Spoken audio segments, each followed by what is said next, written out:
رحم الله من قرأ الفاتحة.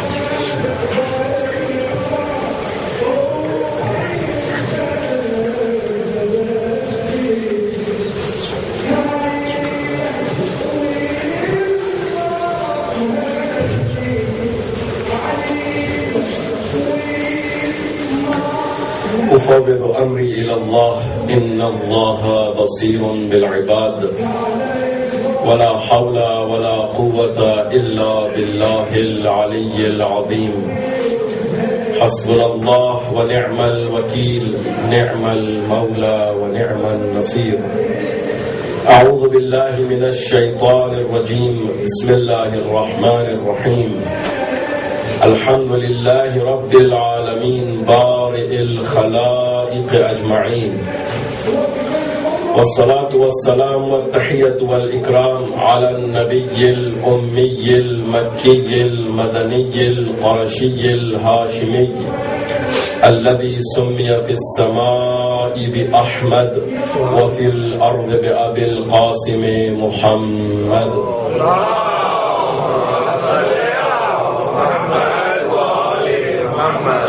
وعلى آل بيته الطيبين الطاهرين المعصومين المظلومين سيما بقية الله الأعظم روحي وأرواح العالمين لتراب مقدمه الفداء ولعنة الدائمة على أعدائهم أجمعين من الآن إلى قيام يوم الدين. أما بعد فقد قال الحسين عليه السلام إنما خرجت لطلب الإصلاح في أمة جدي أريد أن آمر بالمعروف وأنهى عن المنكر وأسير بسيرة جدي وأبي علي بن أبي طالب.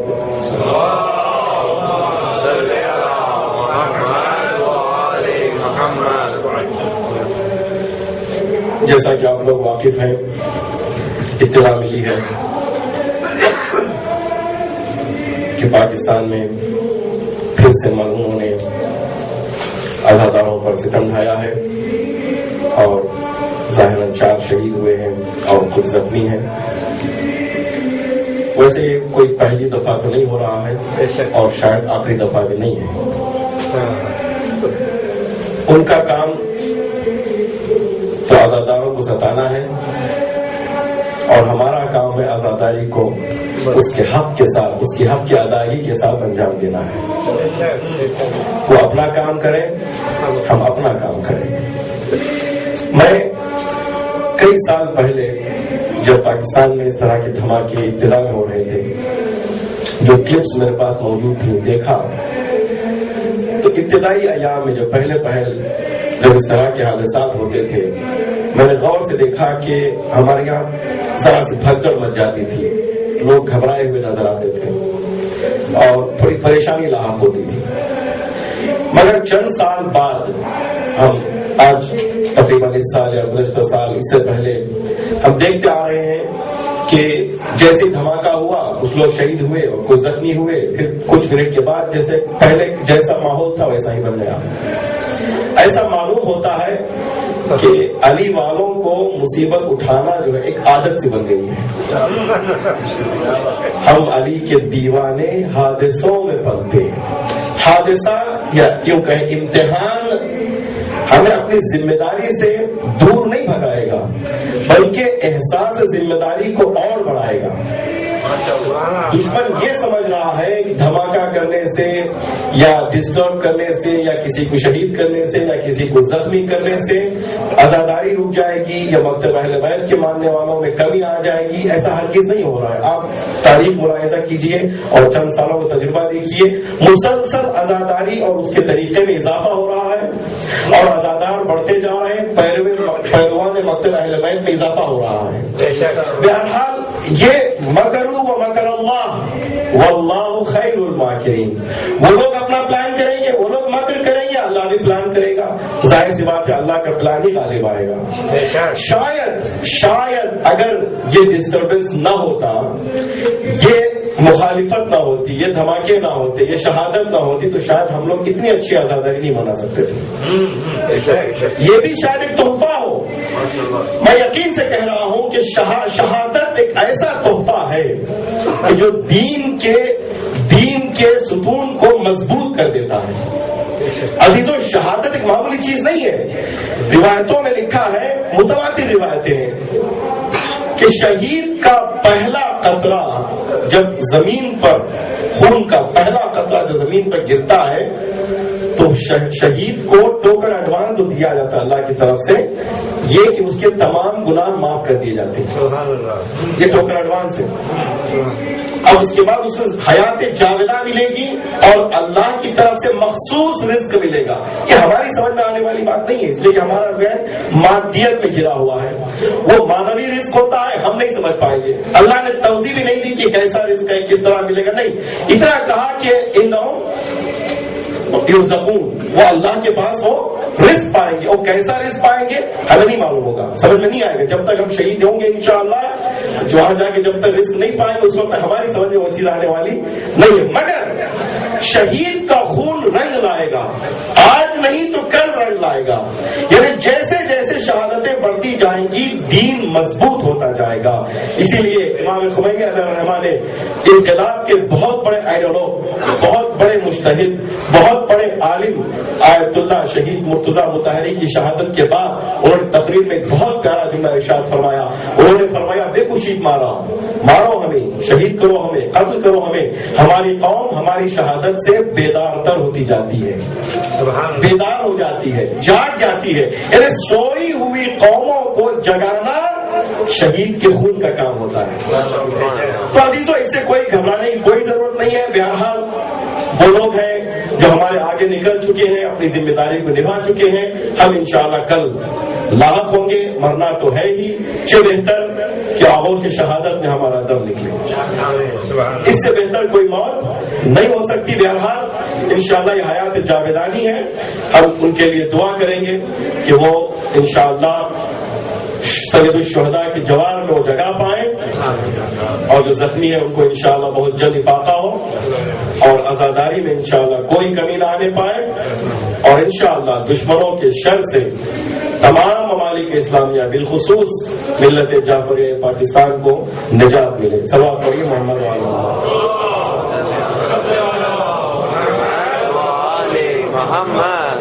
متون ادعیہ میں، یعنی دعاؤں کے متن میں، ٹیکسٹ جو دعاؤں کا ہم تک پہنچا ہے اس میں ایک بہت پیاری دعا ہے جس کو معمولاً ہمارے بچے حفظ کرتے ہیں۔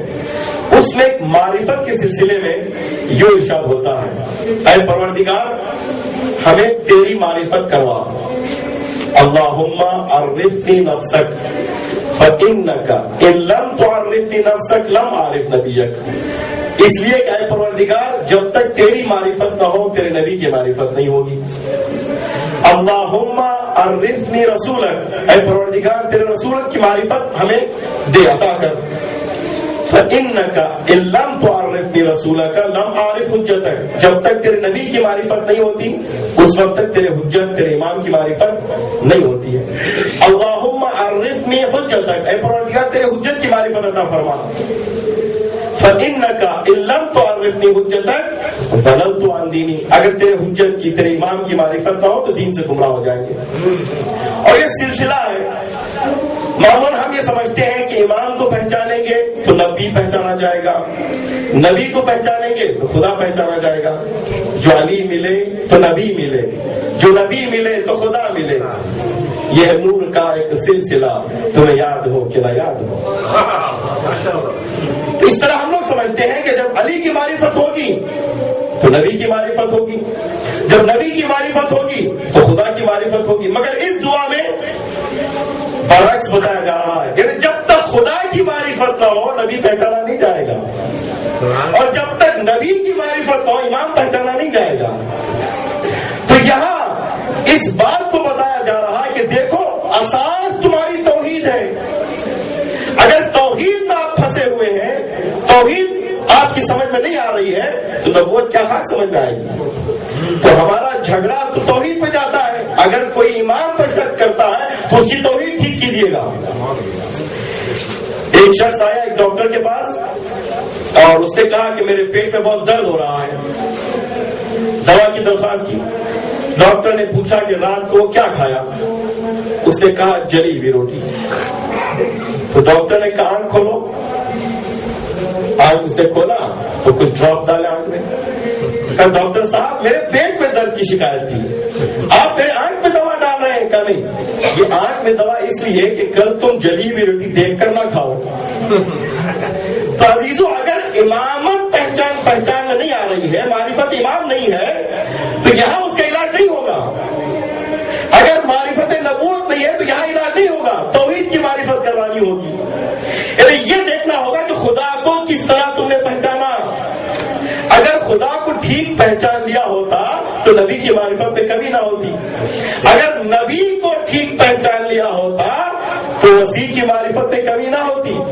تو علاج اللہ کی معرفت میں کرنی چاہیے, وہاں اس کی معرفت ٹھیک کرنی چاہیے. تو عزیزان محترم, معرفت کے سلسلے میں بہت توجہ چاہتا ہوں. یہ ہمارا آج کا مسئلہ ہے اور ہمارے نوجوان نسل کو اس کا جاننا بہت ضروری ہے کہ 3 قسم کی معرفت ہوتی ہے. بہت توجہ چاہتا ہوں, اگر یہ بات میں سمجھا پاؤں تو آج کی مجلس میری کامیاب ہوگی. 3 طریقے کی معرفت ہوتی ہے. ایک وہ کیا پہچانے وہ کس کے بیٹے تھے, ان کے حسب و نسب کیا تھا, ان کا نام کیا تھا, کب پیدا ہوئے, کہاں پیدا ہوئے. اس طرح کی جو سطحی معرفت ہوتی ہے اس طرح جانے. اس کے لیے شیعہ ہونا کوئی ضروری نہیں ہے یا مسلمان ہونا کوئی ضروری نہیں ہے. نبی کو یا انبیاء کو, اولیاء کو, اماموں کو, بڑی شخصیتوں کو پہچاننے کے لیے ان کے نام سے, ان کے باپ کے نام سے, ان کی کنیت سے, کہاں پیدا ہوئے, کب ان کی شہادت ہوئی, کہاں شہادت ہوئی, کیسے شہید ہوئے, کس نے شہید کیا, اس طرح کے حالات کو جاننے کے لیے, یہاں تک کہ ان کی بایوگرافی کو جاننے کے لیے مسلمان ہونا یا شیعہ ہونا کوئی ضروری نہیں ہے. ایک ہندو بھی, ایک کرسچن بھی, ایک جو, ایک یہودی بھی ان کی اس طرح کی معرفت حاصل کر سکتا ہے. یعنی اگر کوئی شیعہ, بہت توجہ چاہتا ہوں, اگر کوئی شیعہ دینیات جا کر ہمارے انبیاء اور ہمارے اماموں کی بایوگرافی پڑھ لے تو کوئی کمال کی بات نہیں ہے. کہ اس لیے کہ صرف اس سے منحصر نہیں ہے, کوئی بھی حاصل کر سکتا ہے. اس طرح کی معرفت حاصل کرنا کوئی بڑا کام نہیں ہے. تو ایک مرحلہ ہوا. دوسرا مرحلہ یہ ہے کہ کل معرفت حاصل کرے, ان کو پہچانے جیسے وہ تھے یا جیسے وہ ہیں. کل ہے معرفت, اور یہ تو ممکن نہیں ہے. کیوں؟ کہ وہ تو نوری مخلوق ہے, ہم خاکی مخلوق ہیں, سنخیت نہیں پائی جاتی. پہچان کے لیے اولین شرط ہے سنخیت. دیکھیے شمس تبریزی کہتے ہیں کبوتر با کبوتر, باز با باز, کند ہم جنس با ہم جنس پرواز. شکرے کے ساتھ شکرا اڑتا ہے اور کبوتر کے ساتھ کبوتر اڑتا ہے. شمس تبریزی لکھتے ہیں ایک مرتبہ میں نے دیکھا ایک شکرا کبوتر کے ساتھ ایک لیک کے کنارے دونوں بیٹھے ہوئے ہیں.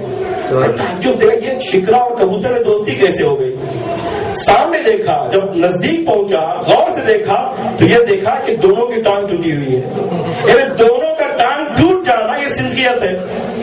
لیکن کچھ تو سنخیت چاہیے تاکہ ہم ایک دوسرے کے ساتھ رہ سکے, ایک دوسرے کی پہچان ہو سکے. تو یہ کل ہے معرفت. حقیقت معرفت ہم سے ممکن ہی نہیں ہے. کیوں؟ اس لیے کہ ہم خاکی بندے ہیں اور وہ ہے نوری, وہ ہے سماوی الہی اور ہمیں عرضی. ہم میں سنخیت نہیں ہے. عزیزان محترم, یہاں بہت عمدہ فرق معلوم ہوتا ہے.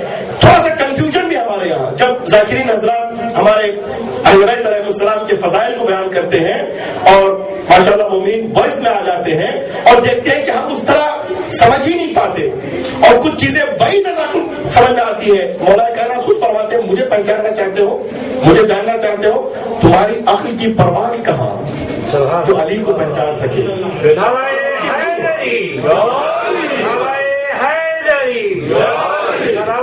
محمد وعلی محمد. یہ ہرگز ممکن نہیں کہ اہل بیت علیہ السلام یا انبیاء کرام کو پہچان سکے کن ہے معرفت کے ساتھ. کن ہے معرفت کے ساتھ. یہاں پر ذرا سا فرق ہے انبیاء اور 4 معصومین میں, اس کا جاننا بہت ضروری ہے. انبیاء وہ ہیں, کل کی مجلس میں نے عرض کیا تھا کہ تمام انبیاء, میں جو کچھ عرض کر رہا ہوں یہ اپنی جانب سے کچھ نہیں ہے, ہمارے پاس کچھ ہے ہی نہیں. اب جو کچھ کہتے ہیں قال الباطل قال الصادق, اگر اس کے علاوہ ہم کچھ کہتے ہیں تو ضیاءکار ہیں, خطاکار ہیں. تو پوری اتھارٹی کے ساتھ عرض کر رہا ہوں کہ انبیاء جتنے بھی ہیں خاتم النبیین کو چھوڑ کر جتنے بھی انبیاء ہیں وہ رسول کی امت میں سے ہیں. جس طرح ہم امتی ہیں رسول کے, وہ بھی رسول کی امت میں سے ہیں. اور 14 معصومین اور انبیاء میں ایک فرق ضرور پایا جاتا ہے. وہ نمایاں فرق یہ ہے کہ 14 معصومین سے گناہ تو دور کی بات, ترک کے اولا بھی سرزد نہیں ہوگا. ترک کے اولا لیونگ بیٹر, جس طرح جناب آدم سے سرزد ہوا تھا, یعنی آدم سے کہا گیا تھا کہ تم اس شجر کے قریب مت جانا, اور وہ چلے گئے. یعنی وہ کوئی واجب امر نہیں تھا, یا وہاں جانے سے کوئی حرام کے ارتکاب نہیں ہوا, نعوذ باللہ, اس لیے کہ انبیاء معصوم ہوتے ہیں. مگر ترک کے اولا ضرور ہوا ہے.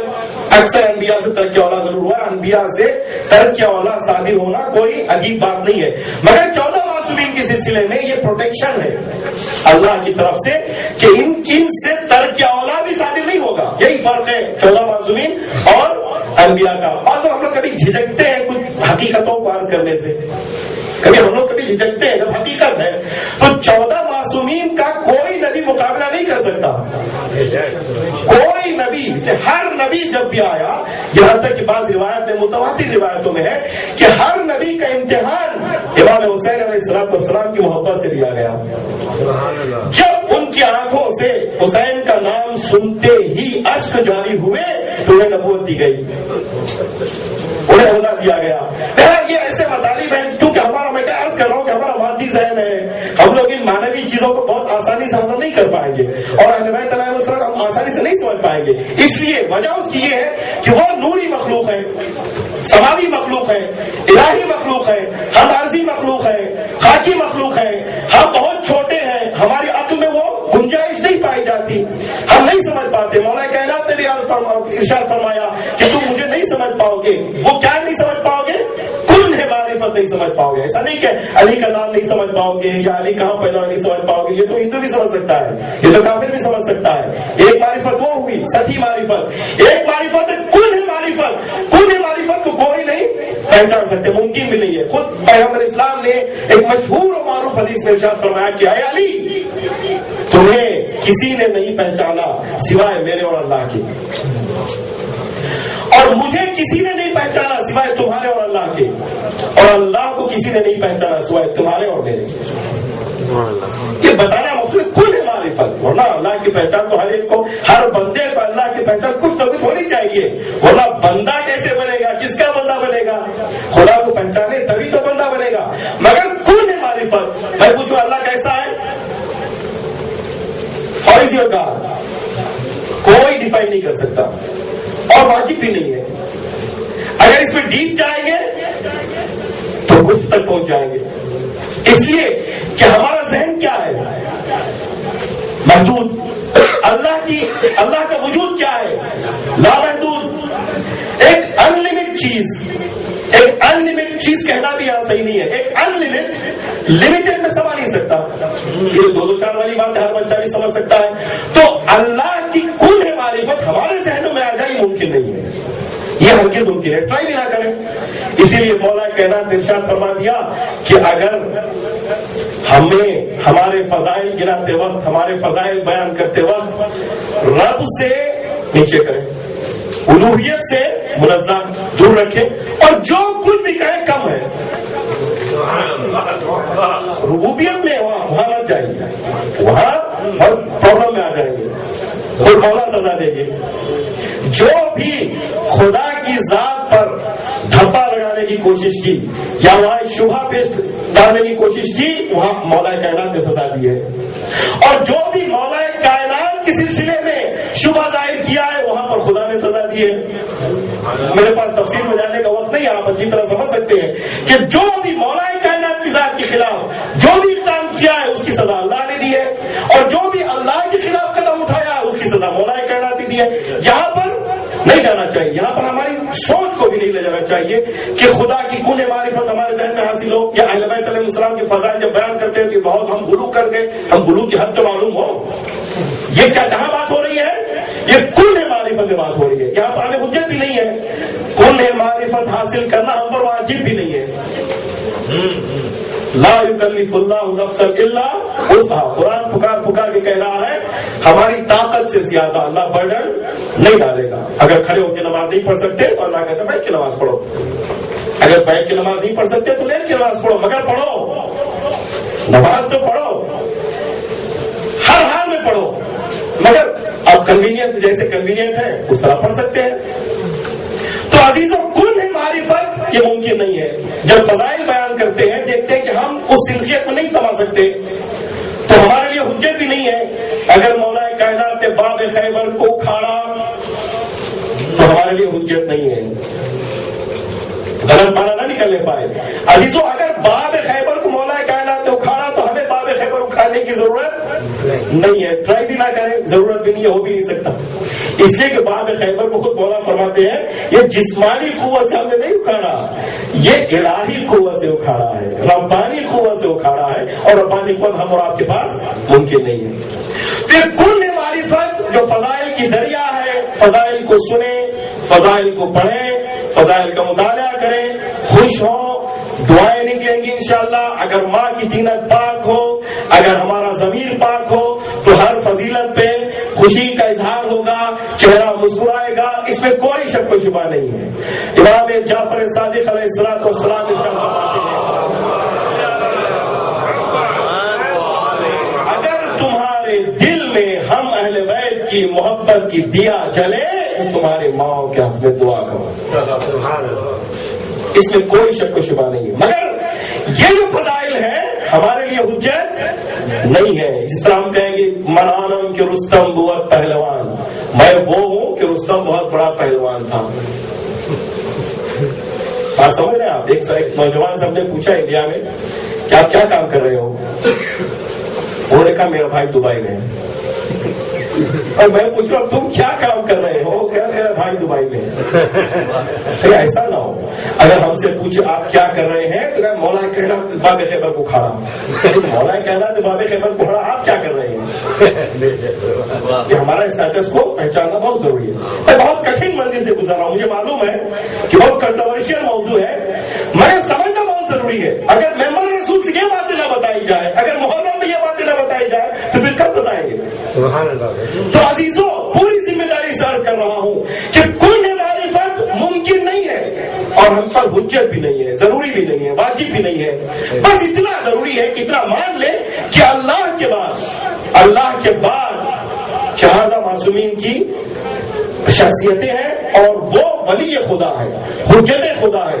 وہ اگر ہم سے کہیں آگ میں کود پڑو تو ہمیں پوچھنا نہیں چاہیے کیوں. اگر ہم نے پوچھا کیوں تو گویا ہم ماننے والے نہیں بنے. کہنے کو بہت آسان باتیں ہیں, جب عملی منزل آتی ہے تو بہت دشوار ہے. اس کے لیے ذہنی طور پر تیاری یا اعمال کی تیاری ہونی چاہیے جو انسان زندگی بھر اس طرف سوچا ہی نہیں, کوئی قربانی نہ دی ہو, نہ وقت کی قربانی, نہ دولت کی قربانی, نہ ایون یہاں کی آبرو کی قربانی, کوئی قربانی نہ دی ہو, وہ ایک جان کیسے دے گا؟ ذرا سی تیاری ہونی چاہیے ابھی سے کہ جب امام انشاءاللہ تشریف لائیں گے تو اگر امام ہم سے کہیں کہ فلاں دیہات میں جا کے زندگی گزارو, ہم جانے کے لیے تیار ہیں یا نہیں ہے؟ یا امام ہم سے ارشاد فرمائیں کہ آپ فلاں جاب کو چھوڑ دو تو ہم یہ جاب کو چھوڑنے کے لیے تیار ہیں یا نہیں ہے؟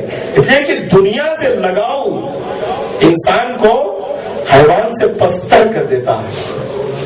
دنیا کا رکھنا کوئی بری بات نہیں ہے, دنیا کا رکھنا کوئی بری بات نہیں ہے. اس لیے کہ دنیا مزرعۃ الآخرہ, دنیا آخرت کی کھیتی ہے. بس دنیا سے لگاؤ بہت برا ہے. بس ایک مثال دے کے آگے بڑھوں گا. میرا موضوع مجھے معلوم ہے کہ میں دھیرے دھیرے موضوع کی طرف آ رہا ہوں, اس لیے کہ بہت کٹھن موضوع ہے. پیغمبر اسلام کی سیرت کا بیان کرنا, جب تک یہ مقدمات ہماری سمجھ میں نہ آئے اور یہ چھوٹی چھوٹی چیزیں جب تک سمجھ میں آئے تو بڑی باتیں کہاں سے سمجھ میں آئیں گی؟ بات یہ ہو کہ میں عرض کر دوں گا اور آپ ماشاءاللہ واہ بھی کر دیں گے اور چلے جائیں گے, لیکن ماحصل کچھ نہیں ہوگا. میں چاہتا ہوں کچھ نتیجہ نکلے, یعنی ہم اپنے اعمال کی جانچ پڑتال کریں, کچھ انالیس کریں, کچھ اسسمنٹ کریں, کچھ دیکھیں کہ ہم کس اسٹیٹس میں ہیں, ہماری ذمہ داری کیا ہے اور کیا ہونا چاہیے, اور جو ہے وہاں سے نکل کر جہاں جیسے ہونا چاہیے وہاں تک پہنچے. یہی ہماری ذمہ داری ہے, یہی مولانا کا میسج ہے, یہی حسینی مشن ہے. اس کے علاوہ کچھ اور نہیں ہے کہ ہم اپنے آپ کو تبدیل کریں, ایک انقلاب برپا کریں اپنے اندر. یہی مولانا کا پیغام ہوتا ہے. تو عزیزوں, مولا کائنات کے فضائل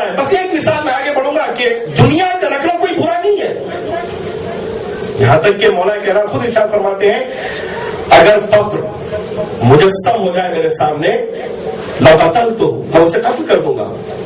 پیغمبر اسلام ارشاد فرماتے ہیں الفقر کاد ان یکون کفرا، محتاجی انسان کو کفر تک پہنچا دیتی ہے. جو نیڈز ہے انسان کے پورے ہونا بہت ضروری ہے. اگر نیڈز پورے نہ ہو تو انسان کفر کے حد تک پہنچ جاتا ہے. اور وانٹس پورے ہو یا نہ ہو یہ الگ بات ہے. آرزویں کبھی ختم ہونے والی نہیں ہے.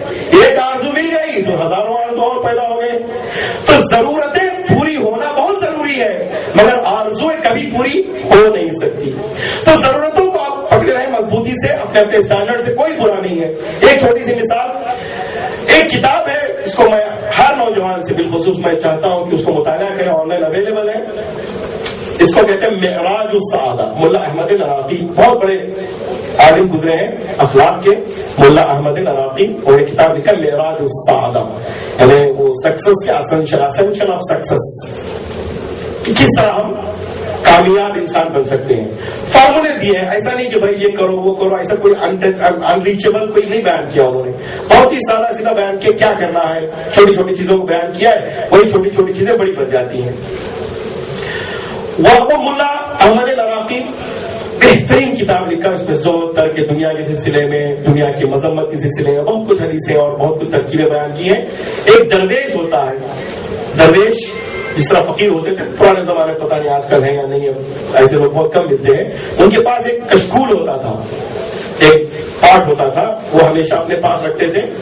کشکول کہتے ہیں ایسی چیز جس میں ہر چیز ڈالی جاتی ہے. وہ بھیک مانگنے جاتے تھے، سالن ڈالا تو وہ اسی میں، چاول تو اسی میں، گوشت تو اسی میں، ہر چیز اسی میں ہوتی تھی. اس کو کہتے ہیں کشکول. اور پوری پراپرٹی ان کی وہ کشکول ہوتی تھی. وہ بھیک مانگتے تھے اور زندگی اسی طرح گزارتے، اور اس پر فخر تھا کہ ہم دنیا سے بہت دور ہیں، بہت سادہ زندگی گزار رہے ہیں. ایک درویش نے اس کتاب کو مطالعہ کیا. اس کتاب کو مطالعہ کرنے کے بعد اس کے دل میں چاہت ہوئی کہ اس مولانا سے ملاقات کرے. اتنی اچھی کتاب لکھنے والا زاہد زمانہ ہونا چاہیے، اس کو دنیا سے بہت دور ہونا چاہیے، اس لیے کہ زہد کے سلسلے میں، ترک دنیا کے سلسلے میں کتاب لکھا ہے. ارس ڈھونڈا، معلوم ہوا کہ کاشان شہر میں رہتے ہیں، ان کے پاس ایک شہر ہے کاشان، وہاں رہتے ہیں. تو گئے کاشان پہنچے اور ایڈریس پوچھا کہ کہاں رہتے ہیں. لوگوں نے بتا عالی شان مکان، گھوڑے ہیں، غلام ہیں، پہرا دے رہے ہیں. ان کو شک ہوا کہ بھائی یہ ایڈریس غلط ملا ہے. ایسی کتاب لکھنے والا اس طرح کے گھر میں نہیں رہنا چاہیے ان کو. پھر دوبارہ پوچھا، معلوم ہوا کہ انہی کا مکان ہے. اب یہ اندر تشریف لے گئے، سلام کیا اور بیٹھے ہوئے تھے. کچھ شاگرد بھی ان کے پاس بیٹھے ہوئے تھے، کافی لوگ ہیں، غلام ہیں، گھوڑے ہیں، جاؤ حشم ہے، بڑا بنگلہ ہے. بڑی شک کی نگاہوں سے دیکھا اور یہ ملا احمد العراقی سمجھ گئے کہ ان کے دل میں کیا گزر رہا ہے. مگر حکیم انسان ہر وقت نہیں بولتا، جب ضرورت ہوتی ہے اسی وقت بولتا ہے. اسے ہر وقت بولنے والے کو حکیم نہیں کہتے، وقت پر بولنے والے کو حکیم کہتے ہیں. تو خاموش ہو گئے. ملا احمد العراقی نے کہا ہمارے مہمان ٹھہرو. کہو ٹھہر گئے. ان کے دل میں شک، ان کو پتا ہے کہ شک کیا ہے. کچھ دن کے بعد انہوں نے کہا چلیے کربلا کی زیارت کے لیے. کون سا ایسا شیعہ ہے جو کربلا کی زیارت آفر ہو؟ وہ ٹھکرا. کہا چلیے بسم اللہ. اب کربلا کی زیارت کے لیے نکلے دونوں، اور یہ اپنے غلاموں کے ساتھ جاؤ حشم کے ساتھ جا رہے ہیں. یہ درویش بھی ان کے ساتھ ہے. چند منزل طے ہونے کے بعد اس درویش نے کہا کہ مجھے واپس جانا ہے. یہ ابھی کربلا نہیں پہنچے ہیں، کہ مجھے واپس جانا ہے. ملا احمد العراقی نے پوچھا کیا ہوگا بھائی، کیوں واپس جا رہا ہے؟ کربلا کی زیارت کر لیں گے، کیا تکلیف ہے آپ کو؟ کہا نہیں، میرا کشکول ہے جو میں آپ کے گھر چھوڑ آیا ہوں. میں اس کشکول کے بغیر سفر کو آگے نہیں طے کر سکتا. ملا احمد العراقی نے سمجھایا دیکھو بھائی، میں اپنا بنگلہ ہے، گاڑی ہے، گھوڑے ہیں، میں ہمارے غلام ہیں، سب کچھ میں چھوڑ آیا ہوں. آپ کا کشکول کہیں نہیں جائے گا، سیف ہے، واپس جائیں تو آپ کا کشکول مل جائے گا. اس نے کہا نہیں، کشکول کے بغیر میں ایک قدم بھی آگے نہیں بڑھاؤں گا. اب موقع بہت غنیمت تھا. ملا احمد العراقی کو انہوں نے کہا دیکھ، تجھ میں اور مجھ میں یہی فرق ہے. تیرا سب کچھ، تیری سب کچھ پراپرٹی ہے وہ کشکول، مگر تو ہے جو کشکول سے اتنا وابستہ ہے کہ کشکول کے بنا کربلا کی زیارت نہیں جائے گا. میرا دیکھ، میرے پاس بہت بڑا بنگلہ ہے، بہت سے گھوڑے ہیں، غلام ہیں، سب کچھ میں چھوڑ کے کربلا کی زیارت کے لیے کروں، مجھے وابستگی نہیں ہے. اور فرمایا کہ دیکھ، دنیا کا رکھنا برا نہیں ہے، مگر دنیا سے لگاؤ بہت بری چیز ہے. تو عزیزوں، دنیا کا رکھنا کوئی برا نہیں ہے. شرط ایک ہی شرط ہے، چھوٹی سی شرط ہے، بہت چھوٹی شرط ہے. حلال طریقے سے آئے اور حلال طریقے سے خرچ ہو. چھوٹی شرطیں ہیں، بہت بڑی شرطیں ہیں. یہی تو ہے اصل کام. اگر یہ اگر درست ہو جائے تو سب کا ایمان درست ہو جائے. اس لیے کہ لقمہ حرام کا اثر اتنا ہوتا ہے کہ انسان سمجھ نہیں پاتا معنویت کو، معنویت اس کی سمجھ میں نہیں آتی. بہرحال یہ منزلیں بہت ہیں، کبھی انشاءاللہ وقت ملے گا تو عرض کروں گا. عرض کرنا مقصد یہ ہے کہ کن ہے معرفت ممکن نہیں ہے اور ہم پر واجب بھی نہیں ہے. فضائل سنیں، فضائل بیان کریں اور ماشاءاللہ محظوظ ہوں، اور بس صرف اس لیے کہ وہ بڑی شخصیتیں ہیں، ہم ان کے مقابلے میں کچھ بھی نہیں ہیں. مطیع ہے اور بے انتہا مطیع، یعنی اگر وہ ہم سے کچھ بھی مانگے، کچھ بھی کہیں تو ہم کرنے کے لیے تیار ہو جائیں. اسی میں ہماری خیر ہے. اس لیے کہ ولی خدا ہے، اتصال ہے اللہ سے، اور اللہ کے قرب تک پہنچانے کے لیے بس ایک ہی راستہ ہے.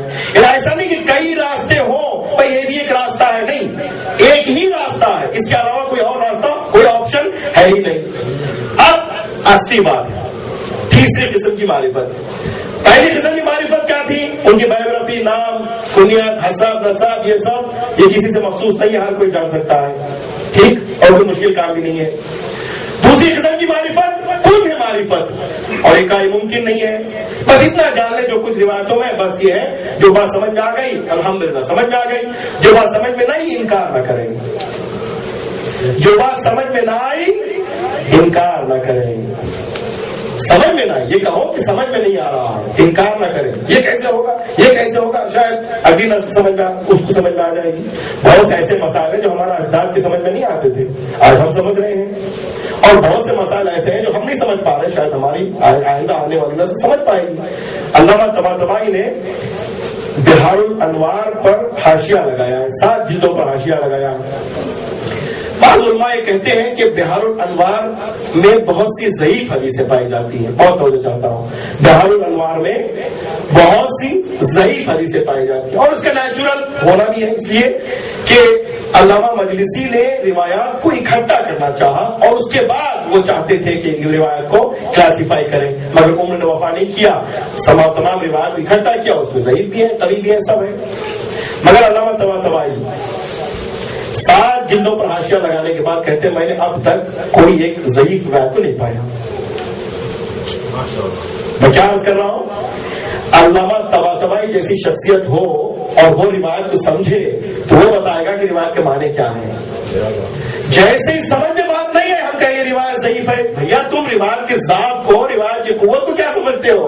یہ کہو کہ ہماری سمجھ میں نہیں آ رہی ہے، یہ مت کہو کہ روایت ضعیف ہے. نہیں، کبھی کہ ہمارے یہاں ہوتا ماشاءاللہ بعض قوموں میں لیک آف لیڈرشپ ہے یا لیک آف اجتہاد ہے اور مجتہد کم ہوتے ہیں. ہماری قوم میں ماشاءاللہ تو ہر کوئی مجتہد ہے. اجتہاد تو ہوٹلوں پر بھی ہوتا ہے، گھروں میں بھی، سڑکوں پہ بھی، وہیں پر اجتہاد ہوتا ہے. فلاں مجتہد نے کہہ دیا یہ صحیح نہیں ہے، میری نظر یہ نہیں مانتی، یہ مجتہد صحیح نہیں کہتے. بھیا کسی انجینئر کے پلان کو رد کرنے کے لیے کم سے کم انجینئر تو ہونا ضروری ہے. کسی ڈاکٹر کے نظریے کو رد کرنے کے لیے کم سے کم ڈاکٹر ہونا ضروری ہے. کسی فلاسفر کے نظریے کو رد کرنے کے لیے کم سے کم اس فلاسفر ہونا ضروری ہے. تو کیا مجتہد اتنا سستا ہو گیا کہ مجتہد کے نظریے کو ہر کوئی رد کر دے؟ یہ اچھی بات نہیں ہے. سوچ لینا چاہیے کہ یہ چیز چلنے والی نہیں ہے، یہ ہمارے نقصان میں جائے گی. تو اجتہاد بڑی محنتوں سے ہوتا ہے. ہمارے یہاں بہت قانون ہے، اس کے ضوابط ہیں، اس کے قوانین ہیں. کہا جاتا ہے کہ المجتہد مخطئ، مجتہد جو فتویٰ دیتا ہے ہم نہیں کہتے کہ وہ 100% صحیح ہے، نہیں، معصوم نہیں ہے. المجتہد مخطئ، مخطئ یعنی کیا ہے؟ خطا ہو سکتی ہے. اگر اس کا فتویٰ جو مطابق لوح محفوظ ہو، یعنی وہی حکم ہے جو خدا نے لوح محفوظ میں لکھا ہے، تو لہو اجران، اس کے لیے 2 اجر ملیں گے. سوال پڑھی محمد فاروق، اور تھوڑا آگے آ جائیے. سوال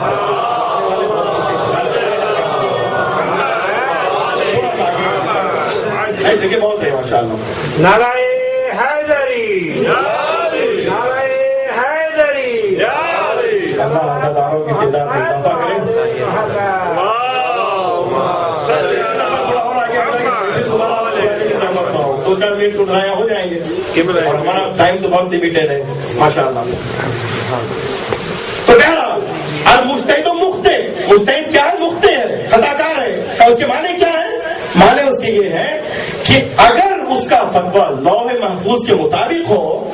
لہو اجران، اس کے لیے 2 اجر ہیں. کیوں 2 اجر ہیں؟ ایک اس لیے کہ اس نے کوشش کی، کوشش کا اجر. دوسرے یہ کہ وہ صحیح نقطے تک پہنچا، 2 اجر.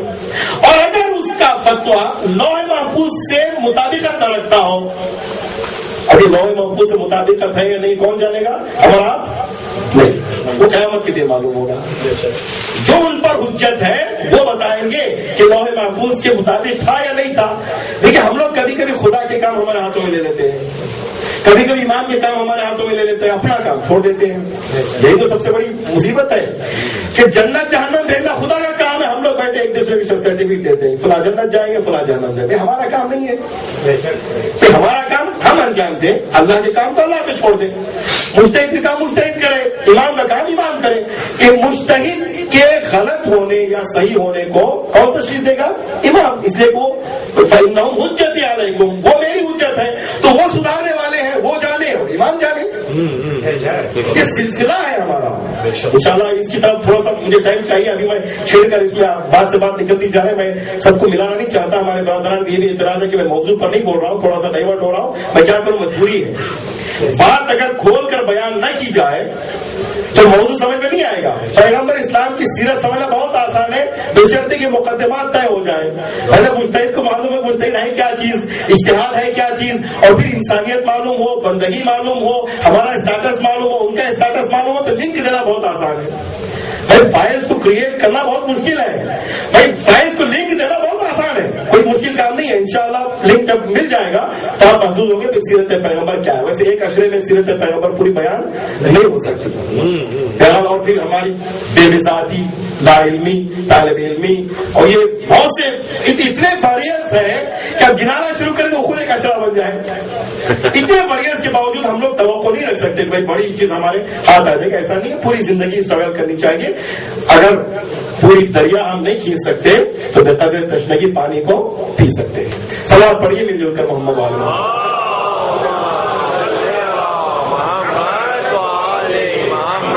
تو بہرحال کن ہے معرفت، یہ ہمارے بس کی بات نہیں ہے.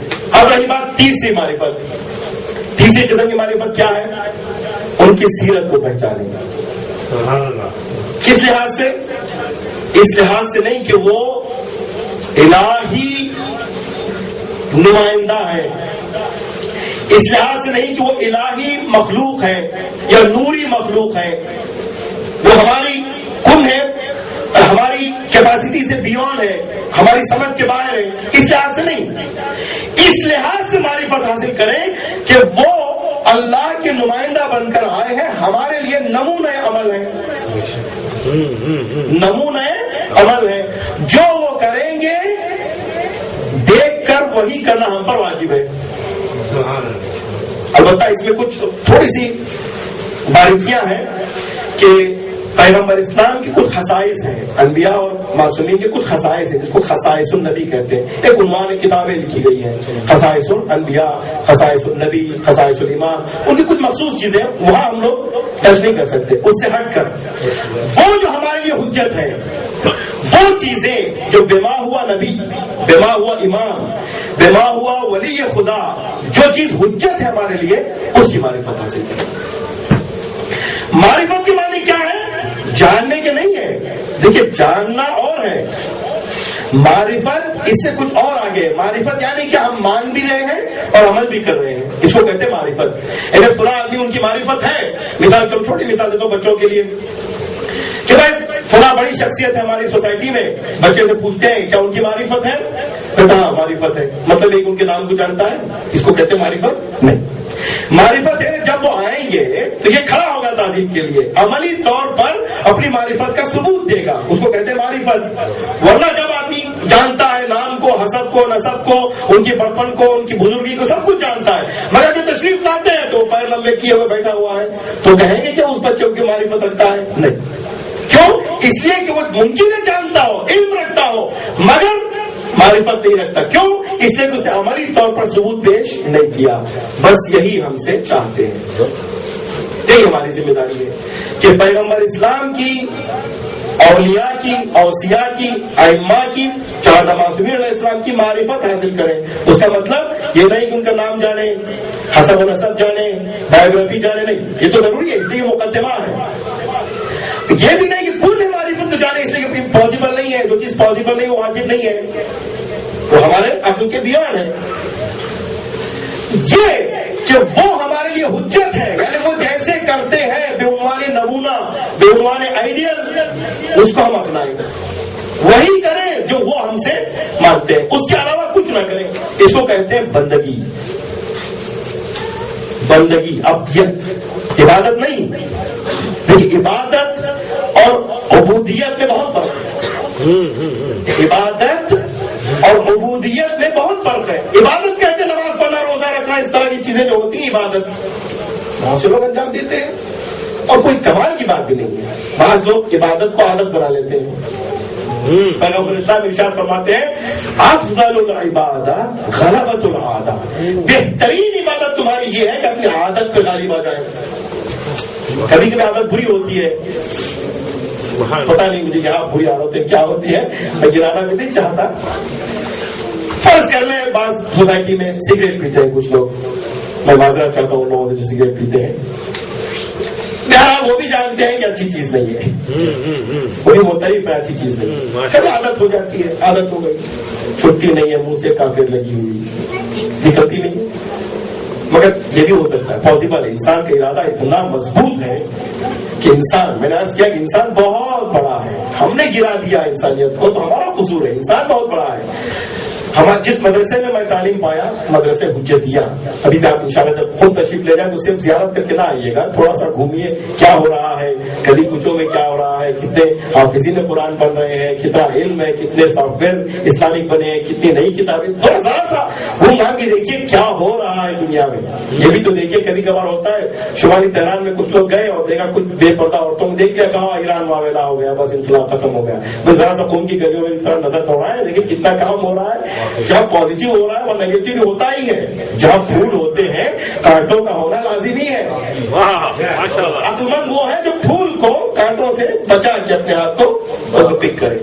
بہرحال بہت کام ایسے ہوتے ہیں جو ہماری سمجھ کے باہر ہوتے ہیں, جو ہو رہے ہوتے ہیں. عرض کر رہا تھا, بات ہماری کہاں تھی؟ کل معرفت, اور کل معرفت ہمارے امکان میں نہیں ہے. کون سی معرفت چاہیے؟ وہ معرفت جو ہمارے لیے آئیڈیل ہو, نمونہ ہو, جو نمونہ عمل ہو, جو وہ کہیں گے اس پر ہم عمل کریں گے. بس یہی ہم سے چاہتے ہیں. عبودیت اور عبادت اور عبودیت, عبادت اور عبودیت میں بہت فرق ہے. افضل العبادت غلبۃ العادہ, بہترین عبادت کیا ہے؟ عادت پر غالب ہو جائے. کبھی بری عادت ہوتی ہے. جس مدرسے میں پڑھتے تھے حجتیہ کے جو مؤسس ہیں, بانی ہیں, جنہوں نے جو بنیاد ڈالی اس مدرسے کی, آیت اللہ حجت کوہ قمری ان کا نام تھا, خدا رحمت کرے, بہت بڑے مجتہد تھے. وہ بہت سگریٹ چین اسموکر تھے, بہت سگریٹ پیتے تھے. ایک مرتبہ سینے میں درد ہوا, تہران گئے, ڈاکٹر نے کہا کہ نہیں آپ کو سگریٹ چھوڑنا پڑے گا. مذاق انہوں نے فرمایا کہ اگر سینہ ہے سگریٹ کے لیے, سگریٹ چھوڑ دو تو سینہ کس کام کا؟ ڈاکٹر نے کہا نہیں, بہرحال آپ کو سگریٹ چھوڑنا ہے. تو انہوں نے کہا میں نے سگریٹ چھوڑ دیا, بس زندگی بھر پھر سگریٹ نہیں پیو. یہ جو کہا جاتا ہے عادت پڑ گئی ہے, چھوٹے گی نہیں, یہ سب غلط باتیں ہیں. انسان کا ارادہ مضبوط ہو تو ساری عادتوں پر انسان غالب آ سکتا ہے, بس ارادہ مضبوط ہو. بہرحال طلب اور ارادہ کے سلسلے بہت سی کتابیں لکھی جا چکی ہیں, میرے پاس وقت نہیں ہے, اور بہت تیزی سے گزر رہا ہے. الکلام یجر الکلام, کلام سے کلام نکلتا جا رہا ہے. بس یہ بھی انڈیکیشن ہو رہا ہے کہ ہم جلدی جلدی اپنی بحث کو سمیٹیں. تو بحث کہاں پہنچ رہی ہے؟ ہمارے لیے آئیڈیل کیا ہے کہ ان کی زندگی جو نمونہ عمل ہو, بندگی ہے. بہت سادہ بات, عبادت اور عبودیت, عبادت اور بندگی میں فرق. شیطان 6000 سال اس نے عبادت کی. کتنے سال؟ دوبارہ بولیے, کتنے سال؟ 6000 سال. نہج البلاغہ میں مولا فرماتے ہیں مجھے نہیں معلوم, یہ نہیں معلوم, میرے علم میں نہیں ہے, یہ بتانا چاہتے کہ کبھی سمجھانے کا طریقہ ہوتا ہے. میں اسی لیے کہہ رہا ہوں اگر بات سمجھ میں نہیں آ, معصوم کی بات سمجھ میں نہیں آتی تو اپنے معنوں میں ہم نہ کریں. مولا سمجھانا چاہتے ہیں کہ نہیں معلوم کہ یہ دنیاوی سال تھے یا وہ آخرتی سال تھے. چونکہ آخرت کا سال ایک دن وہاں کا یہاں کے 50,000 سال کے مساوی ہوتا ہے. ایک مثال ہے, کبھی کبھی زیادہ بھی ہو سکتا ہے, کم بھی ہو سکتا ہے, ڈیپینڈ ہمارے اعمال کیسے ہوتے ہیں. بہرحال وہ خود ایک الگ بحث ہے, اس کو جانا نہیں چاہتا. بتانا یہ مقصود ہے. مولا فرما رہے ہیں کہ 6,000 سال شیطان نے عبادت کی. کیا کی اس نے؟ عبادت کی. ایک سجدہ اس نے انکار کیا. شیطان کیا ہوا؟ ملک مقرب تھا. ملک میں بھی الگ الگ اقسام ہیں. قربین ہیں, مقربین ہیں جو ہمیشہ بارگاہ الہی میں رہتے ہیں. مقربین جو قریب کلوزسٹ, وہاں سے رجیم بن کر نکل گیا, بارگاہ الہی سے دھتکار دیا گیا. کیوں؟ ایک سجدے کا انکار. شیطان نے کہا, اے پروردگار میں نے 6,000 سال عبادت کی ہے, جس کے بدلے میں تو نے مجھے مقرب ملک بنایا. ایک سجدے کا انکار کیا. اس کو چھوڑ کر مجھے مہلت دے, ایسی عبادت کروں گا کہ جن و انس میں پھر اس کی مثال کوئی نہیں ملے گی. شیطان نے دعویٰ کیا. شیطان بہرحال اگر کچھ بھی ہو تو ہمت میں بہت بلند ہے. اتنا تو ماننا پڑے گا, کچھ بھی ہو ہمت میں بہت بلند ہے. چیلنج کر رہا خدا سے, بھائی بڑی ہمت چاہیے بھائی. اس نے کہا کہ مجھے مہلت دی جائے. ایک سجدہ میں نے انکار کیا, میں نہیں کروں گا. مہلت دے پروردگار کہ میں ایسی عبادت کر کے دکھاؤں گا کہ دنیا میں قیامت تک پھر اس کی مثال نہیں ملے گی. تو اللہ نے جواب میں بس یہی بندگی اور عبادت اور بندگی کا فرق. اللہ نے جواب میں فرمایا, میں تیری عبادت ویسے نہیں چاہتا جیسے تو چاہتا ہے, میں ایسی عبادت چاہتا ہوں جیسے میں چاہتا ہوں.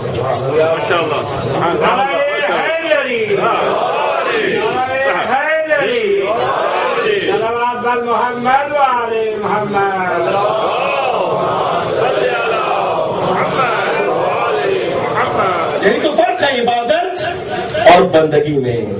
اللہ ہم سے عبادت نہیں چاہتا, یہ نہیں چاہتا کہ عبادت کریں. اللہ چاہتا ہے کہ بندگی کریں. وہ ہزاروں سال والی عبادت نہیں کا ایک سجدہ کافی ہے. ہزاروں سال والی عبادت نہیں. بہت سے تاریخ اسلام میں گزرے ہیں جنہوں نے بہت بڑی بڑی عبادتیں کی ہیں, اور آپ سوچ نہیں پائیں گے. نام لوں گا تو آپ یقین بھی نہیں کریں گے. طلحہ اور زبیر سیف الاسلام ان کا لقب تھا. اسلام کی تلوار, جان فشانی کی, ایسا نہیں کوئی جھوٹ ایسا لقب نہیں دیا گیا, کیا انہوں نے. زبیر بہت بڑی شخصیت, مولا کائنات کے رشتہ دار, کزن برادر. ایک مرتبہ جوانی کے عالم میں پیغمبر اسلام کی خدمت میں دونوں تشریف فرما تھے, زبیر اور مولا کائنات. مولا کائنات کے چہرے کو دیکھ کر زبیر کے دل میں محبت جاگی اور مسکراتے ہوئے دیکھتے گئے اور صلوات پڑھتے گئے. زبیر, پیغمبر اسلام نے دیکھا اور زبیر سے کہا, زبیر تم علی سے محبت رکھتے ہو؟ تو زبیر نے کہا, ہاں یا رسول اللہ, میں اور علی بہت محبت رکھتا ہوں. میرے رشتہ دار بھی ہیں, میرے بھائی بھی ہیں, بزرگ بھی ہیں, آپ کے بھائی بھی ہیں. علی بہرحال علی ہے, علی بہرحال علی ہے. پیغمبر نے کہا, زبیر ایک دن آئے گا کہ تم مولا کائنات کے مقابلے میں کھڑے ہو گئے. زبیر نے کہا, یا رسول اللہ کیا فرما رہے ہیں, ایسا ممکن نہیں ہے, ایسا نہیں ہو سکتا. میں اور علی کا مقابلہ. ایک دن آ گیا, جنگ جمل ابھی شروع ہونے والی ہے. مولا کائنات اسلحہ کو رکھ دیتے ہیں, لباس رسم کو نکال دیتے ہیں اور میدان کی طرف آتے ہیں. ام المومنین یہ سمجھتی ہیں اور زبیر کو جب بلاتے ہیں, زبیر آؤ تم سے بات کرنا چاہتا ہوں. ام المومنین فرماتی ہیں کہ اب زبیر کی خیر نہیں, اس لیے کہ علی آئے ہیں. یہ بدذہنی ہے, اس لیے کہ وہاں جاہل عرب میں بھی رسم تھا کہ اگر لباس رسم نکال دیا جاتا ہے مطلب جنگ کے لیے نہیں آ رہے ہیں, معلوم ہے کہ بات کرنے آ رہے ہیں. مولا کائنات نے زبیر کو بلایا اور تنہائی میں گفتگو کی, اس کو سمجھایا کہ یاد ہے زبیر کئی سال پہلے پیغمبر اسلام کی بس میں ہم لوگ بیٹھے تھے اور تم سے پیغمبر نے یہ فرمایا تھا. زبیر جھٹکا ہوا زبیر کے اندر، احساس ہوا کہ اب وہ وقت آ چکا ہے. پیغمبر کی پیشن گوئی صحیح نکلی ہے. سر شرمندگی سے جھک گیا. عزیزوں، ہنگامی صورتحال میں جو انسان ڈیسیشن لیتا ہے وہ بہت امپورٹنٹ ہوتا ہے. ہنگامی صورتحال میں جو ڈیسیشن ہوتا ہے، ایک فیصلہ انسان کا وہ بہت تعین کنندہ ہوتا ہے، بہت امپورٹنٹ ہوتا ہے. زبیر کا فیصلہ، اور میں رب دوں گا، زبیر کا فیصلہ، زبیر سمجھ گئے کہ وہ غلطی پر ہے، باطل پر ہے، مولا کائنات کے خلاف بغاوت کو اترا چکے ہیں. سر کو جھکایا اور ایک غلطی کی. ان کو چاہیے تھا کہ مولا کائنات کی طرف پلٹ جاتے. ایک فیصلہ، تاریخی فیصلہ، مگر افسوس مان لیا کہ غلطی پر ہے اور وہ اپنی فوج کی طرف واپس پلٹے، شرمندہ ہو کر پلٹے. کیا ہوا؟ زبیر کے بیٹے نے کہا بابا اتنی فوج کا آپ نے اکٹھا کیا ہے. کبھی کبھی اولاد کی محبت انسان کو بدبخت بنا دیتی ہے. اولاد محبت رکھنا ضروری ہے، مگر کس حد تک؟ جب اللہ کی اطاعت سے ٹکرائے، ولی خدا کی اطاعت سے ٹکرائے، امام کی امامت سے ٹکرائے، تو پھر وہاں باپ اور بیٹے کا رشتہ ٹوٹ جائے گا. کوئی رشتہ وہاں پر مضبوط نہیں ہوگا. جب امامت کی بات آتی ہے یا اللہ کی بات آتی ہے، اللہ کے فرمان یا نبی کا فرمان یا ولی کا فرمان، امام کا فرمان، یہاں پر کوئی رشتہ مقدم نہیں ہے. بیٹے کی محبت تھی، بیٹے نے کہا اتنی فوج کو جمع کیا، اکٹھا کیا، آپ کے نام بھی جمع ہوئے اور آپ خود نکل جائے، یہ ہو نہیں سکتا. خاموشی سے زبیر الگ ہو گئے اور اتفاق سے انہی کی فوج میں کا ایک شخص نے زبیر کو قتل کر دیا. جنگ جمل ختم ہوئی. جنگ جمل کے بعد مولا کائنات زبیر کے سراہنے پہنچے، بہت رویا. میں کیا عرض کر رہا ہوں، مولا کائنات روئے، کہا زبیر تمہارا انجام یہ نہیں ہونا چاہیے تھا. بہت افسوس، تم نے بہت عبادت کی مگر بندگی بھی کی ہوتی تو آج تمہارا یہ انجام نہ ہوتا. بندگی اور عبادت میں فرق. عبادت بہت کر سکتا ہے انسان، مگر بندگی کا تقاضا یہ ہے کہ جو حکم ہو اس وقت اسی کے مطابق فیصلہ لے، اس کو کہتے ہیں بندگی. بس میں اپنی بات کو سمیٹتے ہوئے بس ایک ہی اس رب دیتے ہوئے ایک واقعہ سناؤں گا بندگی کا زور کیا ہوتا ہے، اور پھر میں سیرت پیغمبر کو میں انشاءاللہ جاری رکھوں گا. مجھے معلوم ہے، مجھے احساس ہے، چونکہ میں ان مقدمات کے بغیر بھی سیرت رسول پر گفتگو نہیں کر سکتا. پہلے ہم اصحاب رسول اور جو رسول کے ارد گرد لوگ ہیں ان کی طرف دیکھیں اور دیکھیں بندگی کیا ہوتی ہے، پھر آئیں کہ پھر پیغمبر اسلام کی بندگی کیا ہے، پیغمبر اسلام کی سیرت میں بندگی کس طرح اجاگر ہوئی ہے، اور پھر انشاءاللہ کربلا کی طرف رب دیں گے. تو مولا کائنات کے سلسلے میں یہ لکھا ہے کہ ایک شخص تھا یہودی. جب مولا کائنات کے گلے میں رسی کا پھندا پڑا، وہ شخص وہاں موجود تھا اور اس نے کہا اشہد ان لا الہ الا اللہ وان محمد رسول اللہ. پوچھنے والے نے پوچھا تو نے کیا دیکھا؟ تو نے خیبر میں تو موجود نہیں تھا، مولا کائنات کی شجاعت کو دیکھا نہیں اور یہ معجزہ نظر نہیں آیا، اس وقت تو ایمان نہیں لایا. آج تو نے کیا دیکھا بھی ایمان لایا؟ وہ کہتا ہے اتفاقاً میں خیبر میں موجود تھا، علی کو باب خیبر اکھاڑتے ہوئے اپنی آنکھوں سے دیکھا. آج میں اس لیے کلمہ پڑھ رہا ہوں کہ وہی علی جو خیبر کے در کو پوری شجاعت کے ساتھ اکھاڑ کر پھینک دیا، وہی علی آج جو گلے میں رسی کا پھندا ہے اور خاموش ہے، یہی میرے لیے معجزہ ہے.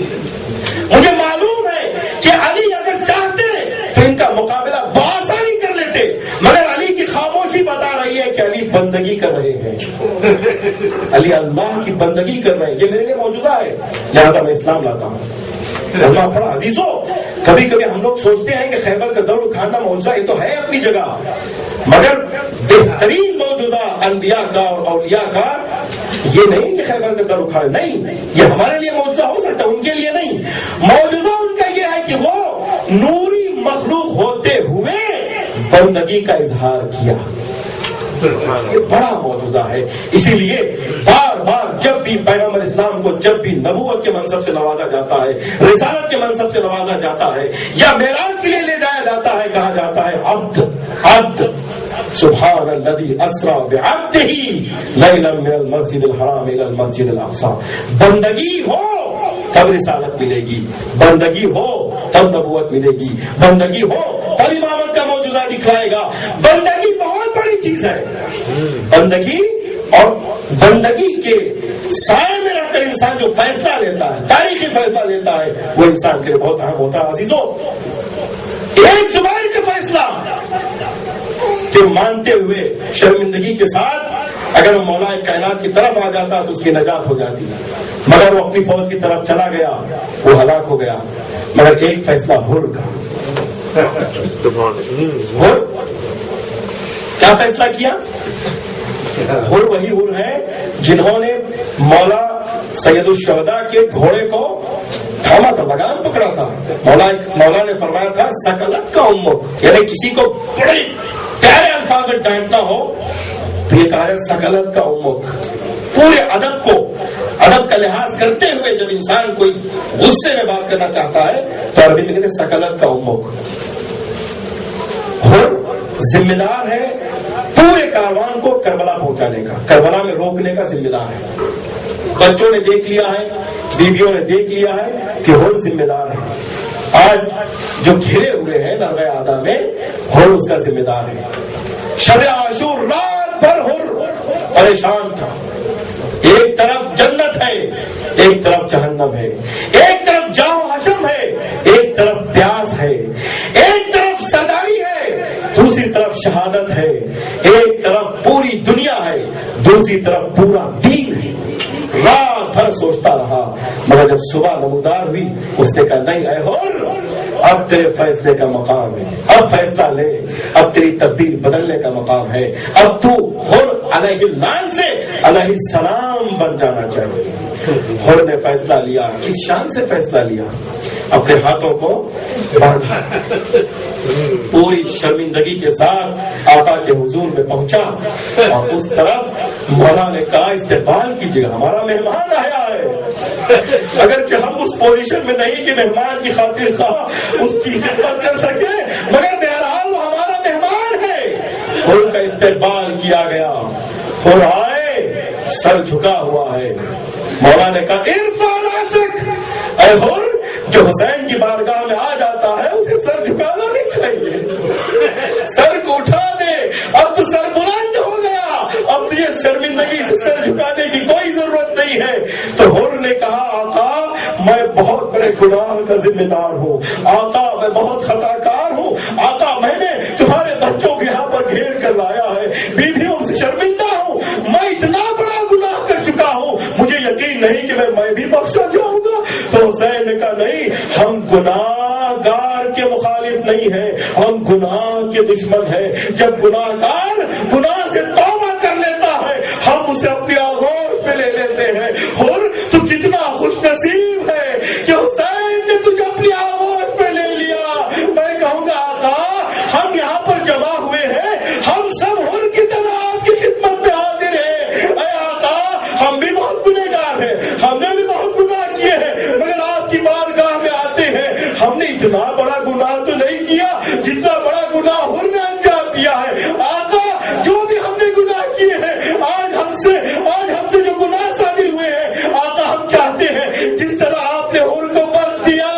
اسی طریقے سے ہمیں بھی بخش دے, ایک آزادار تسلیم کر لے اور قیامت کے دن ہماری شفاعت کرے. آزادارو, حر آ گئے حسین کے لشکر میں. حر نے آتے آتے کہا آقا میں تو آ چکا ہوں, مگر چاہتا ہوں کہ سب سے پہلے قربانی میری ہو. اور کہا آقا میں جانے سے پہلے یہ چاہتا ہوں کہ بیویوں سے معذرت چاہ لوں, بچوں سے معذرت چاہ لوں, اس لیے کہ میں نے انہیں ڈرایا ہے, میری وجہ سے وہ لوگ یہاں پر نرغہ آدھا میں گر چکے ہیں. ایک مرتبہ حر بیویوں کے خیمے کے قریب آتے ہیں, سر کو جھکائے ہوئے معذرت خواہ ہوتے ہیں. بیویوں سے اندر سے آواز آتی ہے اے حر ہمارا تم پر سلام ہو, تم ہمارے مہمان ہو, ہم تمہاری خاطر خواہ خدمت نہیں کر سکتے مگر اتنا تو کر سکتے ہیں, قیامت کے دن تمہاری شفاعت کریں گے اور کوئی گلہ تم سے نہیں رکھیں گے. اکبر. کرامت ہو تو ایسی کرامت ہو. کتنے کریم اہل بیت علیہم السلام کہ وہ آئے اور اپنی قربانی کو پیش کیا. روایتوں میں ہے کہ دو ایسی شخصیتیں ہیں جو کربلا میں دو الگ الگ رول کو پیش کیا. ایک حور ہے جو خود سے چلے آتے ہیں, ایک وہ ہے جو حبیب ابن مظاہر ہے, خود سے نہیں آتے بلکہ مولا خط لکھتے ہیں, اے حبیب, اے میرے بچپن کے ساتھی, اے مجتہد, اے فقیر, تمہارا حسین نرغے آدھا میں گر چکا ہے, حسین کی مدد کے لیے آ جاؤ, حسین کی نصرت کے لیے آ جاؤ. ادھر حبیب ابن مظاہر اپنی پوری ضعیفی کا احساس کرتے ہیں, ضعیف ہونے کے باوجود دل جوان ہوتا ہے, آقا نصرت کے لیے بلا رہے ہیں. اور میں تأمل کروں, حبیب ابن مظاہر نکلتے ہیں, کربلا پہنچتے ہیں, اور تاریخ میں لکھا ہے کہ حبیب بہت بڑے مجتہد تھے اور حافظ قرآن بھی تھے اور وجیح چہرہ بھی تھے. اتنی وقار تھا کہ لوگ ان سے بات کرتے ہوئے ڈرتے تھے, اتنی ہیبت تھی کہ انہیں کبھی مسکراتے ہوئے کبھی ہنستے ہوئے نہیں دیکھا تھا. مگر روایت میں لکھا ہے کہ شب عاشور اتنا مذاق کر رہے حبیب, اتنا خوش ہے, اتنا کھلکھلا رہے ہیں. پوچھنے والے نے پوچھ ہی لیا کہ آخر حبیب آج کیا ہو چکا ہے جو آج اتنا خوش ہے؟ تو حبیب نے جواب دیا, تمہیں نہیں معلوم کہ کل صبح جب ہوگی دشمن کی تلواریں ہماری گردنوں پر ہوگی اور ہم بہشت میں پہنچ جائیں گے. میرا اسٹیٹس یہ ہے, وہ میں بہشت اپنے مقام کو مولا کے ساتھ دیکھ رہا ہوں, اس سے بڑھ کر خوشی کیا ہو سکتی ہے؟ اب یہ کاروان تیاری کر رہا ہے. دو بڑی شخصیتیں, ایک حر اور دوسرے حبیب ابن مظاہر. حر ہے جو سب سے پہلے اپنی قربانی کو پیش کرتے ہیں اور سب سے بڑا تحفہ امام حسین علیہ السلام کے ہاتھوں سے پاتے ہیں, وہ ہے رومال زہرا. اور کتنا بڑا خوش نصیب ہے کہ تمہاری پیشانی میں رومال زہرا ہے. اور حبیب ابن مظاہر جب دشمن نے کہا کہ حسین تمہاری نماز قبول نہیں ہے, میں نے آسانی سے جملہ کہہ دیا اور آپ نے آسانی سے سن لیا. وہ جیسا ایک معمولی طالب علم اگر کوئی آپ میں سے اٹھے اور کہے کہ مولانا آپ کی نماز قبول نہیں ہے, تو معلوم ہے کتنی بڑی توہین, کتنے میرے دل کو درد پہنچتا کا وقت کا امام ہے. امام حسین سے کہا جا رہا ہے, بڑی محفل میں کہا جا رہا ہے کہ حسین تمہاری نماز قبول نہیں. بس اس کو مجتہد کا جگر چاہیے, فقیر کا جگر چاہیے جو اس مصیبت کو سمجھے. کہا آقا اب میں نماز نہیں پڑھوں گا, اب میں نماز ساقی کوثر کے پاس پڑھوں گا, پہلے اس گستاخ کا منہ تو بند کر دوں. حبیب نے تلوار کو کھینچ لیا, اس طرف تھی اور میدان پہنچے اور اس ملعون کو قتل کیا.